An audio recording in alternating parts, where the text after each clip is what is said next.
Eric Kahn is an interesting person. At 44 years old, he's worked on over 100 different games and co-founded his first company, Titus Interactive, at the age of 19 with his brother. Currently, Eric is the president of Interplay, heading up projects such as Interplay Discovery, which allows for game developers looking for publishers the chance to get their games released to the public. In the credits of Superman 64, Eric is listed as the producer, which means he was heavily involved in the development of the game. Eric was kind enough to perform an interview over email with me and answer a number of questions about Titus, Interplay, and of course, Superman 64. He details some interesting things about his time in the gaming industry, like about acquiring licenses and working with a sibling, along with comments on challenges studios have to go to survive in a cutthroat industry. He even mentions some new games to expect from Interplay in the future. Then we get to discussing about Superman, and here's where things get really interesting. While Eric does admit that the original design for Superman 64 was perhaps a bit too ambitious for what the system could handle, he also mentioned something that I don't think anyone else is aware of. The owners of the Superman license, DC Comics and Warner Brothers for the cartoon, caused immense problems for the game design. Apparently the decision for Superman to have limited use of his powers and go into a virtual world were all decided by Warner Brothers, because they didn't want to see Superman beating up real people. They also caused the game to be delayed 6 months due to what Eric describes as political reasons. When asked whether or not the final product reflected their original vision, Eric mentioned that it didn't even meet 10% of their expectations. Curiously though, when I asked him what got removed from the game, he wasn't able to do so, potentially meaning a non-disclosure agreement is still in place on the game. The rest of the interview contains comments about the cancelled PlayStation version of the game, their original intentions to do work on a Spider-Man game, and Eric's opinion on the legacy of Superman 64. If you would like to read the full interview for yourself, you can find a link for it in the video description.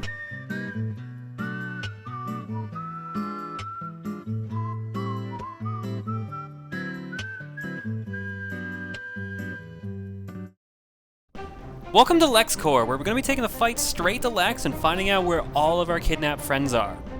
And we get introduced to a mysterious character who's not that mysterious at all. This looks like a job for Superman. We're thrown straight into the lobby of Lexcorp, which is very, very dark. And full of enemies with guns who are just staring at me. Ow! Not anymore. Spectacular frame rate. Since I'm here, we go into this unlocked door, and then we get taunted by our evil arch nemesis, Lex Luthor. I own Metropolis. My technology built it, my will keeps it going, and nearly 2/3 of its people work for me whether they know it or not. Even you have to admit it's a model of efficiency. And yet, I've often thought, why limit myself to just one city?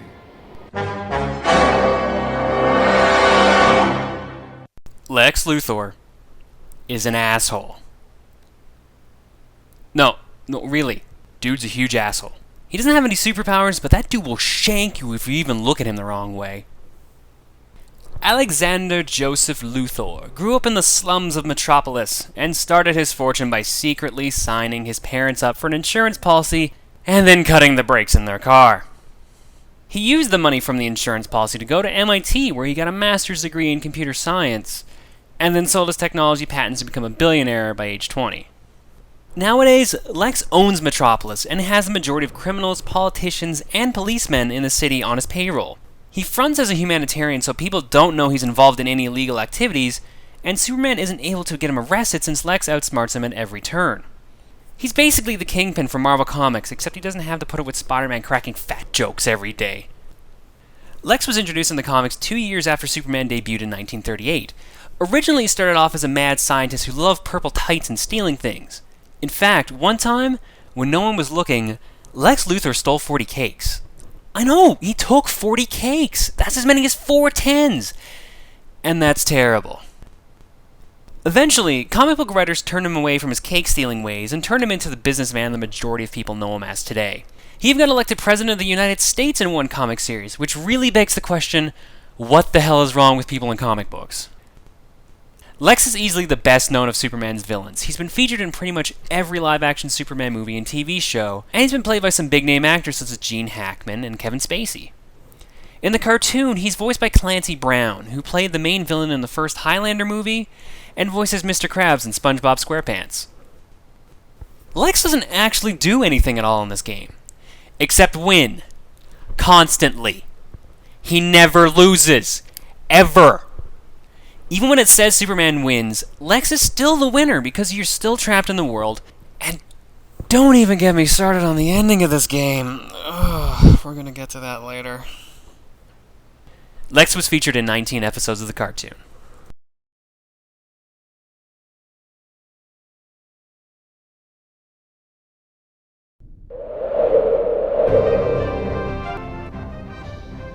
Now every time we keep going in the elevator, he'll just start taunting us, saying like, "You don't want to play the game anymore?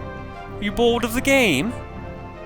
The only way to save your friends is to finish this game. Are you capable of doing that, or are you just gonna go home like a pussy?"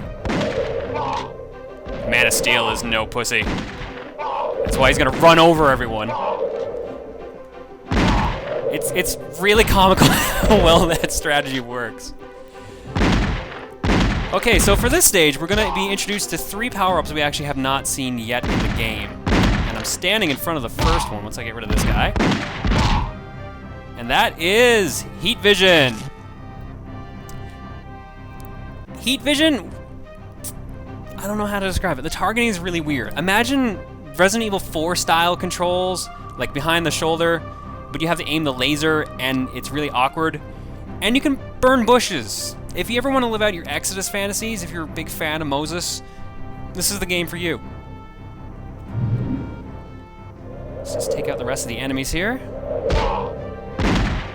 Ah, I didn't want to pick that up yet, crap. Oh well. Let's go, there's 2 rooms on the side. We can't progress till we kill all the enemies, so let's go in the billiard room, which is sitting in the lobby of Lexcorp. This guy is just shooting the wall. Let's take my heat vision. If you want, we could take a break, play some pool. There's 2 pool cues there. We'll find another superhero. Apparently I just walked up the table. Let's roll with that. But there's no balls here, except for like right here. And they're the same ones. They're 1, 8, and 6 or 9. Apparently we're playing 3-ball, except the 8-ball is not black, it's yellow. Also, for some reason, you can walk up this pool cue and make the camera spaz out. This room has got like some sort of it just freaks out so much. This is where like a lot of the glitches are for this stage. If you fly into this box, it's a little tricky to do. If you fly into it a certain way, you get a kind of a weird 3D effect where it's zooming in and out super fast because you're accelerating so fast on this corner. You notice the walls are kind of shaking and possibly making you motion sick. I'm sorry, but I just think it's really cool that it does this, and then you fly off and nothing happens. If you do it a certain way, you can probably go through the wall, but I can't seem to reproduce it. Speaking of going through the wall, if you land here at a certain spot, you go straight through the floor. Now, if you go straight through the floor and walk around, you get some lovely imagery. You can see all around the area. You can zoom straight up on the Superman's lovely face there and watch him breathe in and out really creepily. And if you walk off to the side and walk out of the stage, you'll find out that the level is surrounded by water again. They surrounded all their stages with water for some reason. Alright, so item 2 that we have not encountered yet is the lure. I think this is the only stage this item even appears in. You pick it up, throw it wherever, it'll activate, it'll show a little mini Superman head that for some reason makes the enemies just start firing at it and walk towards it. Then you give it a couple seconds and it blows up. It's supposed to kill them, but of course not everything in this game works like it's supposed to, if you couldn't figure that out yet. So there you are. This should be the last of the enemies. I'd like to point out something as well. Notice these nice pictures here of Metropolis. It's a great image, background they're showing. Just some photography someone took. Really cool idea. Then you go out to the doors. And you see the skybox that represents Metropolis where we just were is that exact same picture. Except now it's stretched out and looks even worse. So it's like they never expected anyone to notice that. Then again, they probably didn't care. Okay, so all the enemies are done. But he won't let us progress. Oddly enough, Lex Luthor is being kind enough and making you find this sheet of paper. This small sheet of paper on this desk you don't even know you can actually use. Press B in front of it and it gives you a passcode. Blue, green, red. BGR. It's randomized, but it's always those three colors in some order. Now he will let you progress, but really, it would have been in his best interest if he didn't tell you that. Because now we have kryptonite to deal with. Kryptonite, if you don't know anything about Superman, is his one weakness. It will kill him, strips him of all his powers. In this game, all it does is just slowly drain his health the closer you are to it, and that's what the meter at the bottom represents.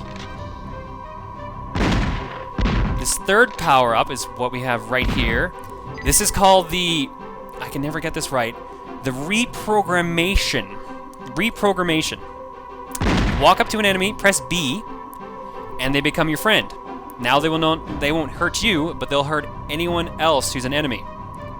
Problem is, you have to kill all the enemies in this room to progress. So the person you just turned into a friend, you have to kill. Now a new door opened because that's the only way to progress. So now we're out here. The problem is, we didn't get rid of the kryptonite. So while this door says unlocked, it's actually not unlocked, and we've once again glitched the game. So we're gonna have to go back and get that kryptonite, but thanks to my fooling around, I am completely out of health, so we're gonna have to continue. Because as soon as I step back into that room with the kryptonite, you can guess what's gonna happen. I get stuck in a tree! That's what happens. That's not what I wanted to do. 3, 2, 1, Lex wins. Is anyone really surprised at this point? Okay, so this time what you're supposed to do is you see a number of colored panels here, matching up with that code that we read earlier. Now, my code this time is blue, green, red, which I believe is the same as the last take, actually. Which is unusually convenient. I mean, there's only 3 colors they can choose, to be fair. So you're gonna get a lot of repeat codes. The problem is you have to walk up to these things and press B, but it's so janky controls, you kind of walk over the keys instead. Also, all the keypads are different sizes, which I don't really understand why they did that. So apparently that wasn't kryptonite, but a generator of kryptonite radiation. So I don't even know. Meanwhile, let's get these guys. They're starting to get annoying. Let's use a programmation. I'm not calling that thing programmation. That is not even a word. I refuse to believe that is a word.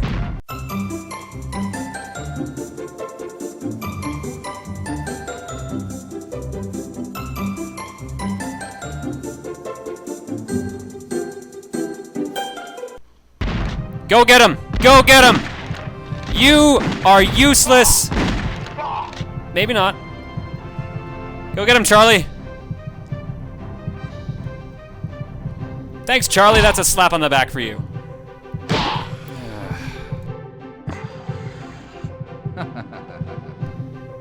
Okay, now that the kryptonite's been deactivated, that door actually opens.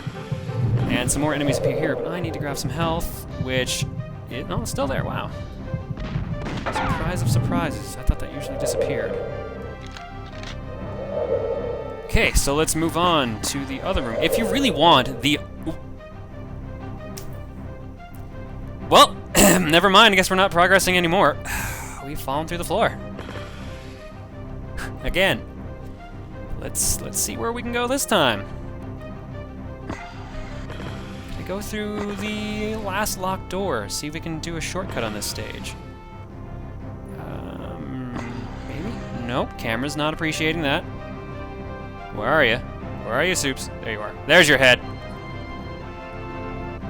Can't jump. I can punch and... Yikes. Thank goodness they gave me my punching powers. I don't know what I'd do without them. That's just wrong. That is just so wrong. Let's go out to Metropolis. Let's punch that guy in the kneecaps. I'm here, Metropolis! I'll save you!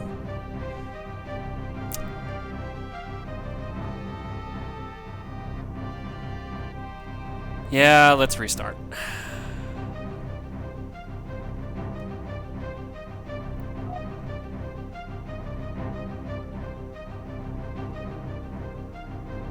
Hey, the pool tables are...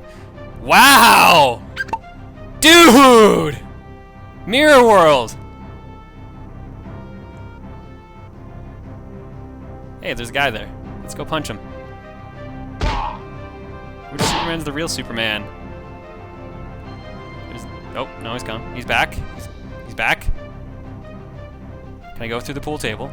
Yes, I can. If I go out here, I fall into the abyss.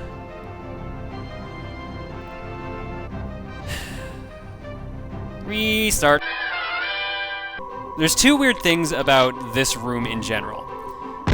One, when you kill all the enemies, you find that the door closes and then opens to a new door, and that's the door you have to take to actually get to the next room. The other thing is, when a cutscene's playing in a room that's full of kryptonite, your health keeps draining. You can die in the cutscenes. Who saw that coming? By the way, for the 1% of you who are probably wondering this, the reason there's a mirrored Superman when you get in here is because the floor is waxed to look like it's mirror shine. You got a mirror shine, so you can see the reflection of the pool balls there. That's why there's two Supermen that appear when I get stuck in the wall. Kind of a cool graphic effect. That looks really bad when it breaks. Moving on to the next area. And having Lex Luthor stare at the back of my head. Let's bust some bots. Looks like the facility from GoldenEye. Someone liked a certain N64 game that sold really well. Look, it's even got the screen. I swear that map is straight out of GoldenEye. Maybe it's not Facility is the name of the stage. But I can't remember the name of the stage where you get jailed. It's that stage. That map looks straight out of it. Maybe a different color, but otherwise.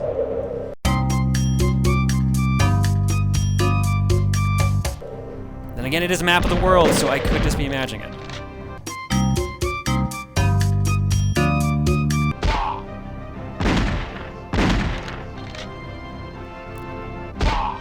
That's egotistical.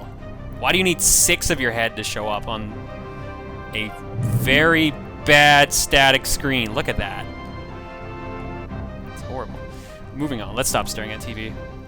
And let's go in this tunnel. We've got a puzzle to come up with, but first we have to clear these guys out because we watch them kill each other. Let's reprogrammate you. We're on the same side now, so shoot them while I run away like a coward.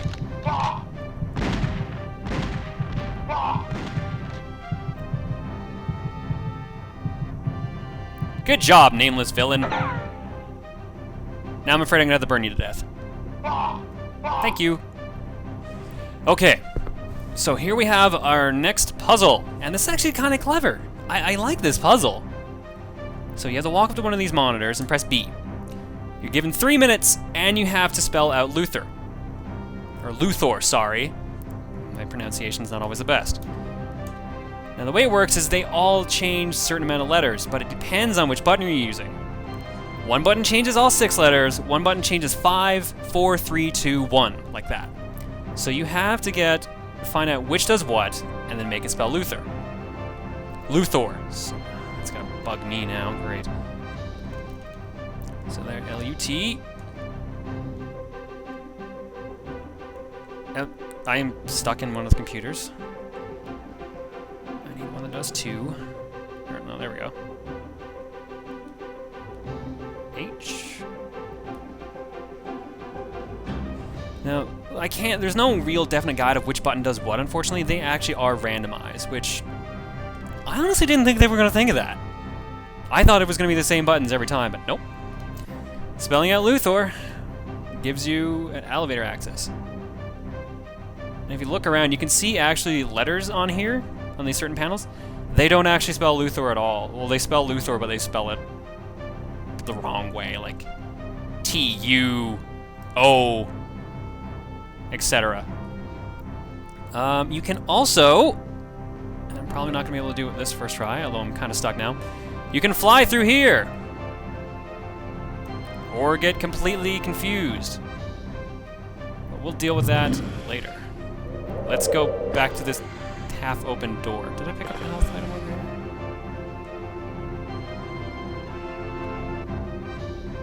here? Man of Steel. Now, this will open up the 4th elevator out in the lobby. Which means we can go to Luthor's office. Because apparently, this door still says locked for some reason. Apparently, Lexcorp, the gigantic building that it is, looks about 50 stories from outside, only has 4 elevators and 4 floors. So here we go. We go around this corner. A health icon. Oh, hey, look, a boss fight. Let's completely ignore it. Not only that, no, we're getting shot at. Okay, you can stop shooting me now. Not only that, we can break the glass. See, we're supposed to exit out here when we finish the stage. I can just walk into the glass. I don't even need to punch it. Okay, maybe I need to punch these. You know what? Okay, fine. I will fight you. Go away. So, we can't leave because we haven't found all these clues, which means we have to read more sheets of paper. So, each piece of paper, which magically disappears after you've read it, because apparently you put it in your super pocket or some other... Where are the pockets on... I don't even want to know where Superman has pockets. After you... It shows each villain you have to deal with in the future as well. So we have to deal with Darkseid, we have to deal with Metallo, Brainiac, who's actually around the corner there, and Metallo. Oh, sorry, I already said Metallo. Parasite. So those are the remaining supervillains we have to deal with. But, and since I've read all the sheets of paper, Superman automatically flies out of the building and hits the wall. Hits the wall of the stage. I forgot he did that. So that's it for stage 4. But maybe I should go back and fight that boss. Kind of feel bad just ignoring him. Let's go back and fight him. If you wait at this puzzle too long, it ends up doing this. Now it's obnoxiously annoying to read. I don't know why they put it at the same spot that they actually put the puzzle answer, but it distracts you. If you haven't figured it out by now, the game will just blatantly tell you what you're supposed to do. With the weirdest spacing ever. Whatever, picking on the spacing is like picking on a small retarded child. It's just not nice. That's why we pick on other things. Like this boss. What the fuck was that? Oh, let's just punch him. The robots are just gonna watch. They don't do anything. They just stand there, and he walks into your fist. This is not even a boss fight. And then he just walks past you, through you, and just boogies out on his electric chair by smacking it into the wall. What? Okay. Since they're just gonna stay there and stare at me, I might as well go up and talk to Lex. How are you doing, cardboard cutout of Lex Luthor with really bad aliasing around your sprite? Man, that looks horrible.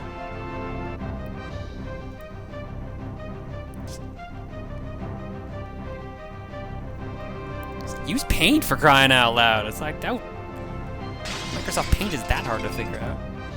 I wonder if you can actually still see Brainiac around here.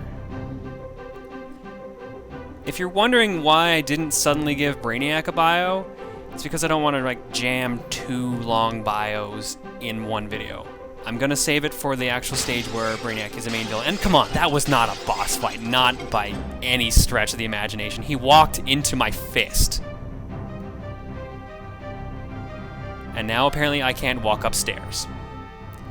Superman, walk up the stairs. Stop jumping like a pony and walk up the stairs. Don't jump over the stairs! Thank you. Let's just get out of this stage.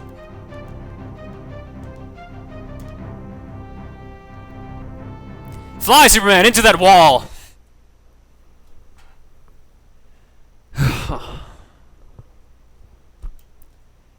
That was stage 4. Not the stage I'm really worried about. Stage 6 is the one I'm honestly worried about. But we don't have to worry about that right now. We have to worry about the 3rd ride. So we'll see you back here next time for the true Lord of the Rings, Superman 64. Insert Rumble Pack now.